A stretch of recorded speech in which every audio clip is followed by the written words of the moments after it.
Bienvenue, chers élèves, dans cette nouvelle séquence qui concerne la grammaire. La grammaire de cette séquence consiste à parler ou bien de dire la mise en évidence des 4 types de phrases interrogatives. C'est ce qui constitue le titre de notre leçon qui est la grammaire dans cette séquence. Eh bien, il faut dire qu'à la fin de cette séquence, nous serions capables d'identifier les différents types de phrases dans cette séquence. Alors, il faudra noter quels sont les 4 types de phrases interrogatives que nous pourrions les identifier dans les lignes suivantes. Eh bien, qu'est-ce que c'est que les phrases interrogatives? Nous pourrions dire la phrase interrogative peut être introduite ou marquée par une simple intonation sans un mot interrogatif au début de la phrase. Je réponds. La phrase interrogative, bien évidemment, peut être introduite ou marquée par une simple intonation sans un mot interrogatif au début de la phrase. Exemple, tu es capable de tuer une chouette? Exemple,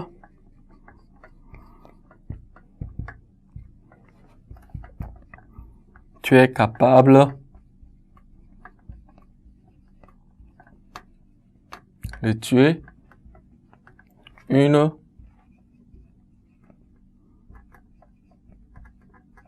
chouette?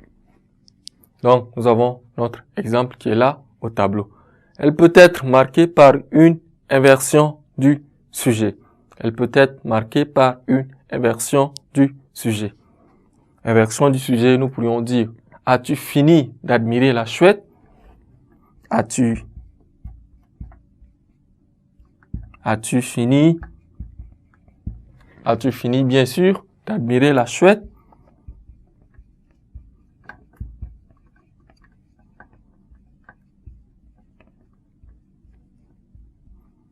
As-tu fini d'admirer la chouette? Donc, nous avons là assisté à une inversion du sujet. La phrase interrogative peut aussi être introduite par « est-ce que ». Exemple, nous pourrions dire « est-ce que la chasse aux oiseaux est autorisée? » Est-ce que la chasse est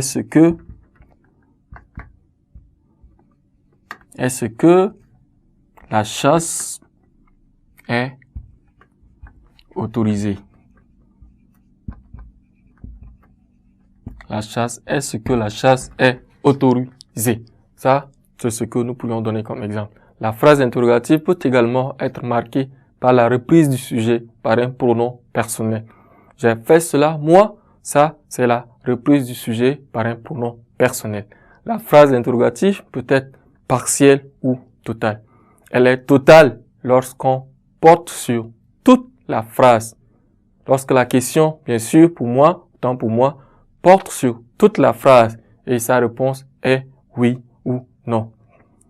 Tu as déjà chassé les chouettes?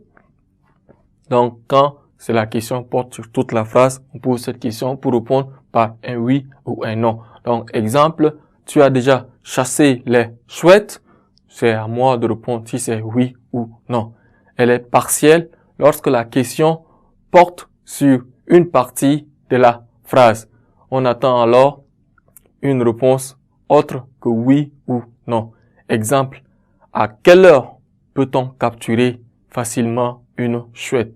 À quelle heure peut-on capturer facilement une chouette? Comment se reproduisent les chouettes? Merci, chers élèves, pour votre aimable attention. Ne quittez pas, je vous prie, la séquence suivante dans un instant.